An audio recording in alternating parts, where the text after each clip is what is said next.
এখন আলোচনায় অংশগ্রহণ করবেন মাননীয় সদস্য জনাব ইমরান আহমেদ, 232 সিলেট 4। আপনার নির্ধারিত সময় 5 মিনিট। মাননীয় স্পিকার, আপনাকে ধন্যবাদ। আপনাকে আমি প্রেসারে ফেলবো না, যেহেতু আমি আপনার লিমিটেশন জানি, আর আমাদের লিমিটেশন হলো যাদের জন্য আমরা কথা বলবো ম্যাক্সিমাম তো এখানে হাউসে নাই। তো খুব সংক্ষেপে আমি 2-4টি কথা বলবো আপনার জন্য। বক্তব্যের শুরুতে গভীর শ্রদ্ধার সাথে আমি স্মরণ করছি হাজার বছরের শ্রেষ্ঠ বাঙালি জাতির পিতা বঙ্গবন্ধু শেখ মুজিবুর রহমানকে। স্মরণ করছি বঙ্গমাতা শেখ ফজিলাতুন্নেসা মুজিব সহ 15ই আগস্ট কালো রাতের সকল শহীদানকে। স্মরণ করছি জাতীয় 4 নেতা ও মহান মুক্তিযুদ্ধের সকল শহীদানকে। মাননীয় স্পিকার, জাতির পিতা বঙ্গবন্ধু শেখ মুজিবুর রহমানের স্বপ্ন সোনার বাংলা তথা মাননীয় প্রধানমন্ত্রী জননেত্রী শেখ হাসিনার স্বপ্ন লালিত সুখী সমৃদ্ধ উন্নত স্মার্ট বাংলাদেশ বিনির্মাণে অঙ্গীকার নিয়ে আমাদের অর্থমন্ত্রী বর্তমান বৈশ্বিক অর্থনীতির বৈরী পরিবেশে একটি বাস্তবমুখী বাজেট পেশ করেছেন। আমি বিশ্বাস করি মাননীয় প্রধানমন্ত্রীর দক্ষ নেতৃত্বে আমরা এই বাজেট যথাযথভাবে বাস্তবায়ন করতে সক্ষম হব। মাননীয় প্রধানমন্ত্রীর স্বপ্ন হলো গ্রামকে শহর বানানো তথা এসডিজি অনুযায়ী লিভ নো ওয়ান বিহাইন্ড বাস্তবায়ন করা। মাননীয় স্পিকার, আপনি জানেন সম্প্রতি আমার নির্বাচনী এলাকায় ভয়াবহ পাহাড়ি ঢল ও বন্যায় প্লাবিত হয়েছে।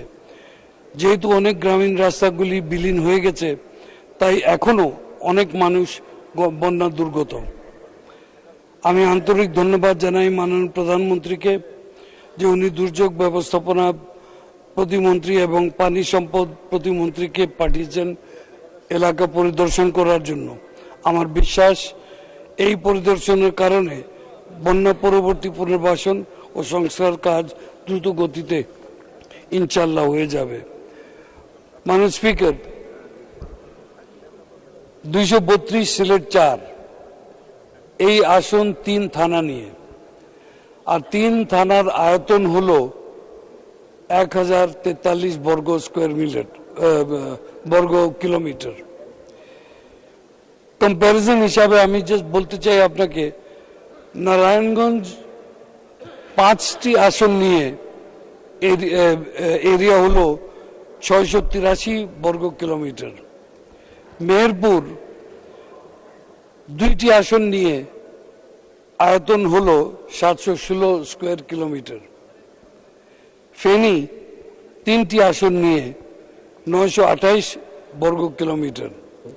মাননীয় স্পিকার, এই তিনও ডিস্ট্রিক্ট আমার এক আসন থেকে এরিয়া কম, কিন্তু যখন বরাদ্দ দেওয়া হয় আমার দৃষ্টি আকর্ষণ করছি আমাদের লোকাল গভর্নমেন্ট মন্ত্রী সামনে বসে আছেন,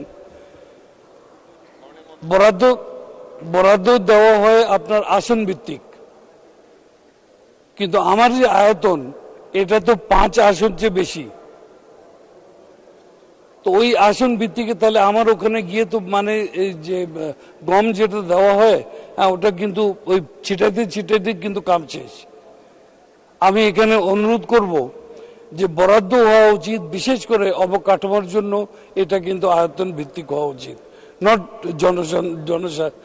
জনগণ ভিত্তিক যেভাবে করা হয়। বিকজ সেখানেও তথ্য যেটা দেওয়া হয়েছে প্ল্যানিং মিনিস্ট্রি থেকে, কি বলে বিবিএস থেকে, যে পভার্টি লেভেল কি কি ওরা যে হিসাব করেছে, পভার্টি লেভেলের কথা বলি, এই গত কয়েক বছরে আমার এলাকার যে পভার্টি লেভেল 2016-তে ছিল 16.16, 2022 সালে পভার্টি লেভেল আপনার হয়ে গেছে 17.4, বেড়ে গেছে। কেন? গত 3-4 বছর ধরে ইজিপিপি যে একটা প্রজেক্ট আছে, ওরা যে পভার্টি লেভেল বেসিসে ওনারা যে বরাদ্দ করেন, এটা কিন্তু পুরো সিলেট ডিভিশনেই কিন্তু বন্ধ। বলা হয় কি ওখানে সব বড় লোক আছেন। বড় লোকের মধ্যে যে বড় যে কোনো এলাকা ধানমন্ডির মধ্যে বা গুলশানের মধ্যে যে আপনার বস্তি নাই, এটা কিন্তু কেউ হিসাব করে না। মানে সদস্য 2 মিনিট বলুন। জি স্যার, একটু স্যার। স্যার, তো প্রতি বছর যে বন্যা হয় আমরা কিন্তু কোনো ওখান থেকে পরিত্রাণ কিন্তু পেতে পারি না, বিকজ কোনো কিছুই ওখানে যাওয়া যায় না। বাম্পার ফ্লাড প্রত্যেক 2 বছর 3 বছর পরে আমাদের বাম্পার ফ্লাড আসে, রিকভার করা সম্ভব না। 2022 সালে যে ফ্লাড এসছে এটা এখন পর্যন্ত আমরা কিন্তু রিকভার করতে পারিনি। 2024 সালে আরেকটু বড় ফ্লাড চলে এসছে। মানে স্পিকার, এখানে আমি অনুরোধ করব দ্যাট আমাদের জন্য বিশেষ করে এই অঞ্চলে একটি স্পেশাল প্রজেক্ট করা উচিত, বরাদ্দ দেওয়া উচিত, যাতে আমরা একটা স্পেশাল স্কিম করে এই ফ্লাডের জন্য আর অবকাঠামোর জন্য আমরা কিন্তু একটা ব্যবস্থা করতে পারি। মনে রাখতে হবে এই কনস্টিটুয়েন্সি বারবার কিন্তু আওয়ামী লীগকে কিন্তু জিতিয়ে এনেছে। এই কথাটাই কিন্তু যদি আমরা মনে রাখি, এখানে এটা ওদের হক বলতে গেলে আমার কনস্টিটুয়েন্সির হক, দ্যাট এই পরিত্রাণ যে ওরা যে পায়। মানে স্পিকার, আমি আরেকটি সাবজেক্ট নিয়ে একটু বলতে চাই। আমার এলাকা আপনারা সবাই জানেন যে পাথর উত্তোলনের জন্য, কোয়ারির জন্য কিন্তু নাম করা। আপনি কোম্পানিগঞ্জ বলেন, গোয়েনঘাট বলেন, জয়ন্তপুর বলেন, সব জায়গায় কিন্তু পাথর কোয়ারি আমাদের অনেক আছে। কিন্তু বিশেষ করে এই পরিবেশগত কারণে এই পাথর কোয়ারিগুলি কিন্তু নিয়ন্ত্রণ করা হয়েছে। এখন যেটা দেখা যায়, উপরে থেকে যে পাথর নেমে আসতেছে, এটার কারণে পানির মুখগুলি বন্ধ হয়ে গেছে। আমি এখানে অনুরোধ করব দ্যাট এই মুখগুলি পরিষ্কার করার জন্য এই পাথর কোয়ারিগুলি আপাতত সীমিত আকারে সনাতন পদ্ধতির যে আমরা সদস্য 1 মিনিট। স্যার, যাতে আমরা এই কাজটা ওদের জন্য করে নিতে পারি। মানুষ স্পিকার, পাথর কোয়ারির সাথে এই পুরো অঞ্চলটা, আবার আপনারা এটাও জানেন যে জাফলং এর কথা সারা দুনিয়া জানে, কোম্পানিগঞ্জের সাদা পাথরের কথা জানে, বিছনাকান্দির কথা জানে, সবাই জন্য জানে যে এখানে কিন্তু পর্যটকের জন্য একটা খুব ভালো জায়গা আছে। সেই উন্নয়ন করার জন্য, উন্নত করার জন্য স্পেশাল একটা পর্যটন এলাকা ডিক্লেয়ার করে এখানে কিন্তু ব্যবস্থা একটা করা উচিত ছিল। বিকজ কক্সবাজারের পরে সিলেটই হলো নেক্সট পর্যটকদের জন্য একটি গন্তব্যস্থল। মাননীয় স্পিকার, আমি বক্তব্য এখানেই শেষ, জাস্ট এক কথা 2 কথা বলেই শেষ করব। কর্মসংস্থান আমাদের ওখানে অত্যন্ত প্রয়োজন। আমার কনস্টিটুয়েন্সি পুরা শেষ করুন।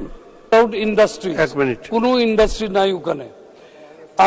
আমি এখানে অনুরোধ করব দ্যাট ইমিডিয়েটলি ইকোনমিক জোন ওখানে করা উচিত 2টা। ক্রাশার জোন, যাতে পাথর ওখানে যে ক্রাশ করতে পারি এটার ব্যবস্থা করা যেতে পারে। আর লো লাইং এরিয়াজ হাওর ডেভেলপমেন্ট বোর্ডের অধীনে এটা কিন্তু উন্নয়ন করা উচিত।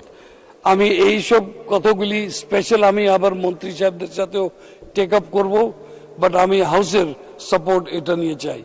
আপনাকে ধন্যবাদ মাননীয় স্পিকার। ধন্যবাদ মাননীয় সদস্য, আপনাকে অসংখ্য ধন্যবাদ।